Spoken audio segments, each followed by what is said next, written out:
You are listening to Something Rather Than Nothing. Creator and host, Ken Vellante. Editor and producer, Peter Bauer. This is Ken Vellante with the Something Rather Than Nothing podcast. We've got Taubnernaut. Long in the making, this episode, long backstory. We'll skip over that for now, but we got them here right now. I just downloaded their new single, Scorcher, down off the Bandcamp. Highly recommended. Taubnernaut, welcome to the show. We got Vinny Taubner, Nathan Crumpler. Vinny, say hi to the folks. Hello, everybody. A lot of you I interact with probably on Instagram, so it's nice to get a chance to have a much longer period where we can talk about our music, because in passing and talking to friends and everything, it's often just brief things you say to someone, but here, in this type of podcast, you can really dig deeply into the issues, so I'm looking forward to it. I appreciate you saying that, and I think it's really cool to listen to artists and how they make things. Nathan, say hello to the Something Rather Than Nothing audience. Great to see you. Hello, everyone. I'm Nathan Crumpler. I'm the bassist. I regulate the fat bottom. All right. I do a lot of work around here. I'm not just the bassist, Like whenever we do a recording, I'm the guy who's hitting the record button, hitting the stop button. Saying he's wiring everything up. Yep. Yeah. Like I'm saying, hey, we now let's lay down the guitar track. Let's lay down the lead track. Let's go record the vocals. We do that all in our house. I don't think there's never been a time where we stepped into a professional recording studio. It's just all DIY. And that's good. You told me, he used to tell me almost every week that if I go, we shouldn't go in a studio because I wouldn't be able to play well in a studio because of the pressure. That's what I've heard, because there is I know some people back in Modesto, California, because that's where I'm from. He was talking about how nervous it was for him to go into a studio. I think his name's Solo Bass Jake. He talked about how nervous it was for him to go into a studio because he had that time pressure and they're paying hourly rates. That's money down the drain. The more it's pressure. It's pressure. Yeah. And so then he talked about how he would just record it at the guitar player's house. It was okay, there's no pressure. You can just you can fuck up as many times as you want. Exactly. So he plays a lot better. And you know what? You can. We do that, right? We have that philosophy. You can fuck up as many times as you need to because we got a comfortable space with people who support us and we love the music that we're making. But it's what were you talking about? What was I talking about? What's the last thing you said? Because it was going off of it really quickly. I have a memory problem. Why is he forcing this to the surface? All right, I'll tell you. Okay, you don't need to blow up. We're talking about recording. You gotta try to stay up with Nathan. That's what we're trying. He came out hot out of the gate. I'm with you. Nathan was dropping back and how you pull this thing together. The pressure in the studio. I don't know, being able to make your music in your place and have it evolve maybe in a DIY rather than we got 2 hours, 4 hours, 5 hours to crank out this shit. We better be perfect pressure, right? That's exactly right. Yeah. And what I was going to tell you before I forgot was that we can do things just in our own living room now. Anyone can, really. That sounds just as good and just as authentic as any high fee studio. Yeah. I wouldn't go that far, but you can make a very listenable song in your own basement, in your own living room. Oh, and we only took one take, so we have that philosophy, but at the same time we don't ever use it because they say here's a guitar solo and I play the guitar solo and that's it. That's very strange for bands. I mean, I've talked to guitarists who said, what? I just got finished my 98th fucking try. To be fair, I think that a lot of guitarists they'll plan out their solos, they'll plan out their rhythm section. And I think a lot of your philosophy, especially guitar solos, is you throw whatever's against the wall and see if it sticks. Mm-hmm. If it just sounds good, then it sounds good. Whereas there are a lot of guitar players where if they miss a note in their guitar solo, they're oh no, I need to go back and redo it. I try to never do that. Yeah. So I'm a little bit different in that regard, and so is Nathan because I feel like Nathan kind of set the tone for that, for us. But because when we recorded Welcome, it was just like very low volumes, because we were in an studio apartment. And it was fun. It was we had none of the things we have now, but we had enough to make an album. Adapt into like what you have right there. So tell us about folks. I've listened to some Taubnernaut for some time here, and we're gonna play a track for you so you can hear it. I always find it a little difficult, kind of, typify as you feel wonderful guitar work, kind of like a stoner doom type of vibe. But there's a lot of elements, a lot of visual elements. I know on your recent single you had a beautiful image by Steven. I think it's Yoyada. The image on that Scorcher. Tell us about Scorcher. It's something you just dropped. And folks, Taubnernaut stuff on Bandcamp. Escalating Fetishist. They had a Taubnernaut EP. You'll find all that there. We'll talk about it. But what about Scorcher? What about the artwork and stuff like that? Some good energy around that. Now so the artwork has always been me doing it, because when I started doing the Instagram gig and I was in touch with so many people, thousands of people in the underground metal IG, whatever that part that we make up. We've always had this theme of the astronaut, right? In all the different ones, except the first cover, which was fine. I thought it was good for our first release to have that cover. It didn't have to be fancy. It didn't have to be whatever. We were just guys throwing something out in the wind and seeing if it sticks. Oh, let me talk about that. Absolutely. The first album cover is basically I volunteer at a cat shelter. Most of the animal shelter has cats and dogs. Oh, wonderful! That's awesome. Cat part, Yeah. And so there's this one room where there's this little cat bed on top of the shelf, and they had a little welcome mat on it. And there's this one cat that just her name is Tig, and she just hangs out in that little cat bed. And so I just took a picture of it because I take pictures of a lot of the cats. I was looking at it, I'm like, this would make a pretty good album cover, So that was back when we were Paracusia. And so at first it said Paracusia, and I dropped our first single. I think our single was Welcome or whatever. Mm-hmm. Put it on YouTube. And so I had to since we changed her name, I had to take that down and edit the image and put it back up. Actually, I don't think I ever put it back up. I think I just took it down. Hey, maybe now you got a work assignment out of this. Jeez. Ken, have you heard that album, the first one? Yeah. Oh, yeah. It's very different than the other stuff, right? Yeah. When was that one released? 2020. Yeah. 2020. Yeah, 2020 was a crazy year. Yeah, absolutely. Hey, so I wanted to hit you up with a couple of the main questions of the show. I'm going to ask one. We're going to ask one of the big ones, and then we'll cut to Scorcher, which will be fun. We'll listen to that overhead, everybody. But one of the big questions, I'm just going to throw it out to both of you. Probably jump in on it. That we ask in the show is, what is art? What is art? What are you up to? You're trying to create good music, trying to create art. What is art? Well, in terms of art, with us, we use sound, right? Mm-hmm. And also rhythm, which is just different, pauses between a line.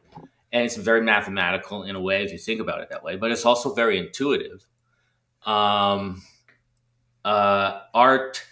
can be an expression of anything you want. And then you put it into the art exhibition or whatever you're showing it at. And what it means and what it is transforms with every single person who looks at it, because everybody has their own opinion of art and their own opinion of how it affects them emotionally or, different things like that. Some people get an emotional impression from a piece of art. Yeah. I don't think art necessarily means anything. I have some lines, for example, when I'm playing solo, I have some lines that I would say that are completely wrong. I mean, in terms of notes I'm playing, I'm not following the normal use of those notes and creating kind of a dissonance. Mm-hmm. But it's like that. Well, that's enough from me. But yeah. Well, no, I mean, I think part of the thing is you're talking the the general sense of like creating dissonance, like out of that. And sometimes it feels like it's just right, or feels like it's not just right. But even on the dissonance and styles of music, I think of like a lot of metal and dissonance. It's right when it's wrong, like in that sense sometimes. So Nathan, what do you think? What you're an artist. What is art? What are you up to? Art as like bare minimum is like something that like it garners some type of response from you. It's like you can look at a mountain range and like you really like the look of that mountain range for whatever reason, and like that has some type of like response. And it's like obviously that mountain range wasn't created by a human being, but nonetheless, like that is kind of like the that to me that's like the bare minimum of what art is. It has it gets a response from you. And so there are a lot of people who argue about like what is not art, and a lot of times their argument is usually just like, whatever this art piece are criticizing, it didn't take any kind of like skill or anything. Somebody will like tape a banana to like a white backdrop and like, oh, that's art. And it's like there are a lot of people like, oh, that's not art because it doesn't conjure up. There's no skill involved. Yeah. Which there's to be fair to their criticism, like there is a lot of like great art that does take a lot of skill. Like I've seen pictures of these sculptures. It's insane. Like if somebody told me that like somebody waved a magic wand and turned like a human being into stone, and that's how that was, that's more believable than like somebody actually like sculpting this sculpture. Because I've seen pictures where like the clothes on this woman, it looks like it's see-through. That's how good this art is. Or how good this sculpture is. And so like if you're comparing that to like a banana taped to a wall, I can understand people saying like, I can understand people saying like, okay, this sculpture is art, but like the banana taped to the wall isn't. Well, you have to look at it in context, because art is a living, breathing thing. That's why we have different periods like Baroque and Renaissance and whatever. So like this art of the 2000s, that is, as I've noticed, has been very autobiographical. You'll see a lot of artists listing the title of the thing and, and a little blurb about the materials used, and then usually an explanation of the art. But they're just filling out pages and pages of like conceptually what it means. And it could be a banana taped on a wall, but they say what it means to them and what conceptually it means. And so art can get a little funky like that. And I think it can go so far in that direction that people are kind of scared of art. I mean, how many just regular people do you see going to the opera? No, it's usually like some people who have maybe gotten more education or this or that. But I don't know. I'm derailing now, but you jumped. I would say you're derailing, but I think there's a lot of artists that are just like insane. Like if they weren't making a living being an artist, and they'd be homeless because they couldn't be able to take care of themselves. To that, dude. Yeah. Seriously. So, as a homeless man. So like from like that perspective, like there are people who create these like off the wall, batshit crazy looking art, and so just a lot of normal people who look at it and like, okay, that's just like, it looks like you just like threw a bunch of different colored paint at the wall, and like that's all you did. And so there's a lot of that. So what about like Jackson Pollock or something? He's something like that. Do you think his was a little bit more meaningful because he was the first one ever to do that technique, like splatters and spills, and, but I'm not into abstract art. I guess in this regard, I'd be more like a normie. I like somebody drawing a picture of like something. Like representation wise, like Monet or Manet or Vincent Van Gogh or those guys. Like, I would prefer to look at that. Yeah, I'm a huge fan of Vincent Van Gogh. I really like his art. Yeah. Oh, we're going into art history. What's your favorite artist? My favorite artist, I would say in photography, I love Diane Arbus. As far as painters go, I love kind of like the dark art of Francis Bacon. I do love Van Gogh. I love Munch. Writers, I'm really into writing, and just curious that you ask. The writer Cormac McCarthy, who did like The Road and No Country for Old Men and that stuff, he just released his first new book in like 16 years, and he has another one coming out in a couple months. So, Cormac McCarthy, I love different types of art, but painting, I would say painting, like as far as an art form, I adore music, but there's something too about painting that I think painters are like the magicians. They just. I'm so intrigued by somebody pulling off an amazing painting, because it's such a different way to depict the world. There seems to be magic going on there when it works effectively. And I think people feel the same thing in their body about music a lot of times. You know, do you get goosebumps when you listen to music and you and your friends, because you're music freaks, you do get goosebumps and you get excited when you hear the riff and like ready to jump. And not everybody's like that, but I think that's what's fun about it. That's what I get into. Yeah. Yeah, it's all about the feeling. And I think some bands really, like in the old days, like for example, like a Santana concert or a Rolling Stones concert.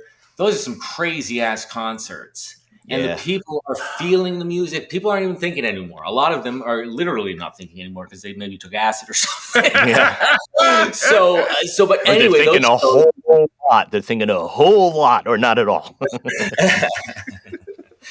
So that pumped you up. And I like these small room shows, but I would like it if you go to a small room show, you can still have an audience that's rowdy and speaks up. And when I get an audience like that, it doesn't matter if there's only 5 or 10 people, then that's worth it. Yeah. It's fun. Hey, listeners, we're going to go over to Taubnernaut's a new single there, Scorcher. You can find on Bandcamp. We're going to play that and be back around and chat with Taubnernaut. Here's Scorcher coming in hot from Ohio.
what really annoys me is that people are like, "Oh, we need to tax Elon Musk." It's like, here's a better idea: make it so the government stops giving fucking money. You know? Hey, I hear you. Yeah, I hear you, Nathan. I hear you, Nathan. Everybody getting paid, nobody giving back to nobody. Hey, everybody. Elon Musk was on this Babylon Bees podcast. Yeah. Where he told that like he would have gone bankrupt multiple times. It wasn't for the government bailing him out. Okay, right. So instead of like keeping him on life support and then like taxing him, how about we just take him off of life support? He sinks and swims based on his own genius. And he's I don't know if he's genius or not, but he is definitely charismatic and definitely effective. Mm. But I think he also has blind spots up he doesn't, I mean, a man who has that much wealth and doesn't talk about how he's creating wealth for other people seems kind of, what would you say, selfish. Yeah. Right? Yeah. I think like him being selfish to me is not that big of an issue. It's like the fact that we taxpayers have to keep giving him money whenever his company goes under. You know? Doesn't he just do the formal process of Chapter 11 like bankruptcy for a business or something, right? I'm not entirely sure, but I know he gets money from the government, and the government should not be giving out money. Yeah. Hey, what I wanted to know, and maybe we're getting to this to begin with. I had a different question for you guys. What's metal? What's metal, man? I adore metal. I adore doom metal. What's metal? What's like?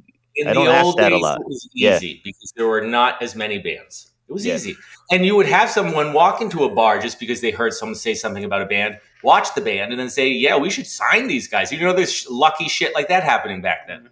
But once you get into the 2000s, and Nathan actually knows a lot about this, you just get so many friggin' bands that what you can do is create little networks where you're popular, but it is very hard to actually break out and get the whole community. And it's also hard to do that because metal now has all these different amalgamations, stoner metal, psychedelic metal. Sometimes people combine those, So and metal is only in the eye of the beholder at this point. So this is kind of interesting, I feel. I like that. And then you have some young kids, 16, 17, 18, who are actually learning the old stuff and getting into metal. So that's cool too. I think what is a really good question because like you have like the old guard like Black Sabbath, Iron Maiden, Judas Priest, and a lot of their stuff like you can find stuff that's like maybe even like more aggressive, but it still classifies like hard rock. Mm-hmm. Yeah, and so what is metal? What isn't metal? Is like a really good question considering that like a lot of like modern music can get like really like heavier and like really aggressive. Especially with like modern recording techniques. Yeah. And so, me personally, I think the difference between like I know some people are going to disagree with me, but I consider like AC/DC, I consider Motorhead to be like hard rock. Somebody call it classic rock or whatever. Hard rock. But there's something rock. Metal about them too, especially Motorhead. Let me finish. Right? Sorry. And so like there are bands like Black Sabbath and Iron Maiden where they have songs. They're not as fast, they're not as aggressive as like some like AC/DC songs and some what's other Motorhead songs. So like my mentality is like there is like something like a little bit more malevolent than when it comes to like a metal song, even when you have like some like power metal song like Dragon Force where they're like pretending to be like the good guys or whatever, I still think there is like this certain like edge to it that's like at least like a hint of malevolence, that like a lot of like hard rock just doesn't have. It's like hard rock is more like a big brute that like you're kind of frightened of it because like he can beat you up. But like metal is more like somebody who's like more sneaky, somebody who's more like, in the back. That kind of malevolence, that's like worse because like at least a big brute you can see coming and you can plan for that. Yeah. Whereas like somebody who sneaks up on you, that's like worse because like they're like waiting for you to like turn your back. So I think that's the difference between like heavy metal and hard rock. And I'm pretty sure people who've never listened to any of them, like if you're like you grew up on like jazz or classical, you're not gonna have any idea what the fuck I'm talking about. But like That's the best I can do. Yeah, no, I think I like to think about the question sometimes, and like one of the things I like is there's something about the sound of doom that's like this underneath. I heard it so just the basis for the track Scorcher there. There's just this beautiful doom kind of like element, foreboding, and like doom's always foreboding, and I find that a lot with I hear that in The Cure, some of The Cure, and I hear it in some goth, that there's this kind of slow plotting in some of the old stuff that is like, this is doomy, and it's not metal, but like there's a doomy element that you find in that just is underneath doom metal, and I get really interested in those pieces because I'm trying to describe something that, you know, you want to think of The Cure in terms of doom, but of like their album Faith, there's tracks that are just slow. They're almost going backwards, and it's that impending kind of slowness and heaviness. Yeah, what I really like about doom metal is one, like the tone of the guitar. It's just like really sludgy and dirty. You know? Yeah. Another thing is like, it just seems like a really like laid back genre. You know, it's not really. I mean, you can be like a virtuoso and like play a bunch of like, you know. What's that guy's name? Yngwie Malmsteen kind of guitar solos. Yeah, but like you don't have to do that. You know, that's not what it's crafted around. And so it's just, to me, it just seems like a really like laid back genre. You know? Yeah, absolutely. I want to knock you over with the big question of the show, because I just want to get it in there right now as to why is there something rather than nothing. I got Nathan here and I got Vinny here, and they're looking at each other, and I know they're chomping. Last time I went first, so you want to go first? Yeah, Nathan's rocking in. Well, the reason why there's something rather than nothing, because somebody put something there, you know. And so if you have nothing, then like that is an opportunity for you to put something. You know? Yeah. So we're artists. We make art. That's what we put into the nothing. Yeah. To make it something. I think that's an underlying theme. That's an underlying theme of the show. Yeah, Vinny. Yeah. He's creating meaning there, is what he's saying. And I believe in that we all create our own meaning in events, and there are two different levels or degrees of accuracy. Yeah. But for me, there's something rather than nothing, because there's always been something. There's never been nothing. So there's always going to be a development of something rather than nothing. That's going to try to fill out the space, even though you look at space and like we're like basically the size of a grain of sand on a beach. So that also is another thing that should cause people to take pause and think about their life, right? Yeah, that's such a big. There's this video where it's a flash out as far as like perspective of you on a city block, you on the earth, you in the like this galaxy, you in this like part of the universe, and then you in, you know, it's like this zoom out. And wait, did you go to the Boston Planetarium? I've been there a long time ago. Is that where they show that? It was New York where I saw it. Okay, like a similar type of thing, like a video that showed you that same type of perspective. Yeah, and it was like Tom Hanks was the guiding us. Yeah, like, and I love that. I love that that perspective. I think that the question gets on that. Hey, a couple things. I just wanted to throw it out there. If we give us some details of where the listeners to find the stuff that you do on Instagram and things like that. But maybe sometime we get you guys to pop on. We'll do an Instagram live from the podcast, or we play a track, or just hang out and chat there. It'd be really fun to do, particularly after the episode. But where do listeners find your stuff? I mentioned Bandcamp. I have a lot of bands on here. Bandcamp's a great place to go. I just did today to get some more Taubnernaut. But where do folks find you? We put our stuff on what's the thing called, DistroKid, and they put our music up on pretty much like anything imaginable. Even ones I've never heard of, like Deezer. I've heard a little bit about it, but I've never used it. Yeah, exactly. They'll put our stuff up on YouTube, on Amazon Music, on Spotify. Yeah. It just, like you said, like Deezer or whatever. Yeah. Just like pretty much anything imaginable. Our music is probably there. Yeah. That's why we get a really stunted idea of how many people are actually listening. Because the only statistics I ever follow are Spotify's and Bandcamp. But it is nice to think that we probably have a lot of supporters on Deezer or what is it what did Mac do their version of Apple Music, right? You're aware I know nothing about Mac. Okay, yeah, Apple Music, it's like Spotify basically, right?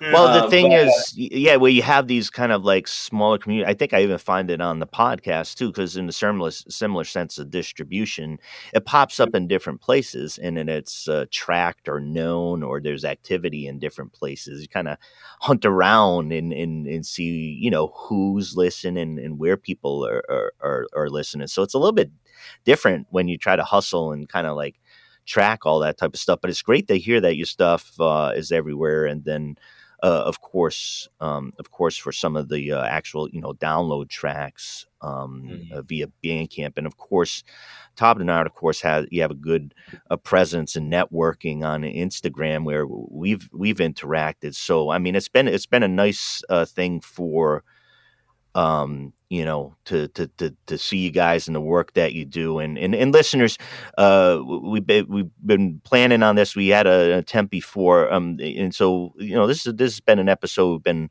waiting to get out to you. And I'm really excited, guys, to have you on and to make this thing real and to create our thing here, and really appreciate you. And there's any final words, like what to listen to or what magazine article to read or whatever. Right. In terms of reviews or magazine articles, there isn't much out right now, but we have the new song Scorcher, and the easiest way, if you're on Instagram, to find our music or find anything we're involved in, you could just go to our link tree, which is the hyperlink in the bio section of the what's it called? Someone's profile. Yeah, the and profile so bio.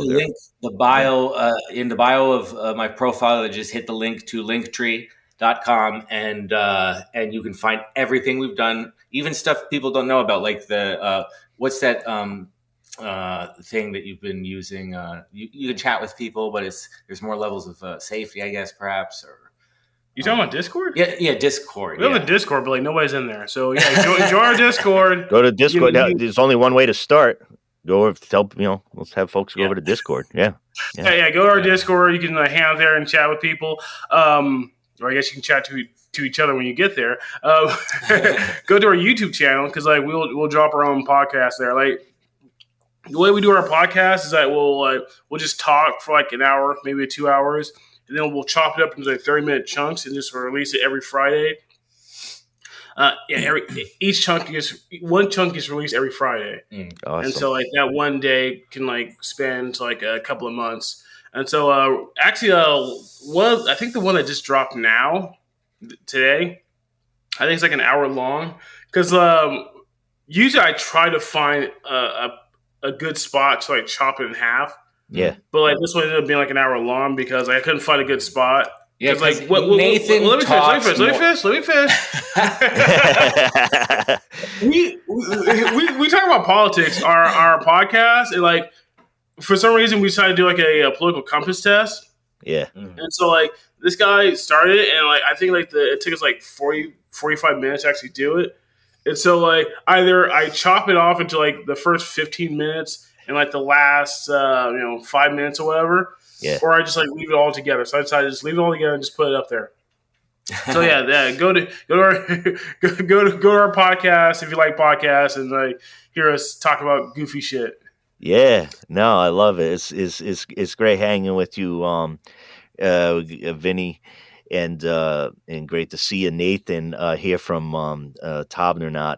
Really great to connect, and everybody check out the music, support this cool music and what they're doing. Yeah, I told you to check out the link. Oh, all right. Yeah. Go to any last words? Oh God, this could get deep. Go to our Twitter account. I offered last words. You get last words. I offered last words. Yeah, go ahead and go to our Twitter account as well, at Taubnernaut at Twitter. Go ahead and go there. I run it. I try to keep politics at a minimum. I try to just keep it music, but sometimes things happen and I say things. You want to talk? You want to talk? Yeah. He's very reactionary. Reactionary. Are you a communist? No, I'm kidding. It's just like so even toned, man. And this guy can go off on politics like no other. Sometimes it feels like he's Mussolini on the balcony. You know? What? I'm sorry, because of charisma, not because of politics. Because of his charisma, and everybody's listening to him. Oh, well, hey guys, again, a great pleasure. Folks, check out Taubnernaut. Check out the stuff that they put out there. You guys keep rocking, and we'll talk again soon. Sound good? Yeah, Definitely. Take care, guys. Love you. Thanks, Ken. yeah.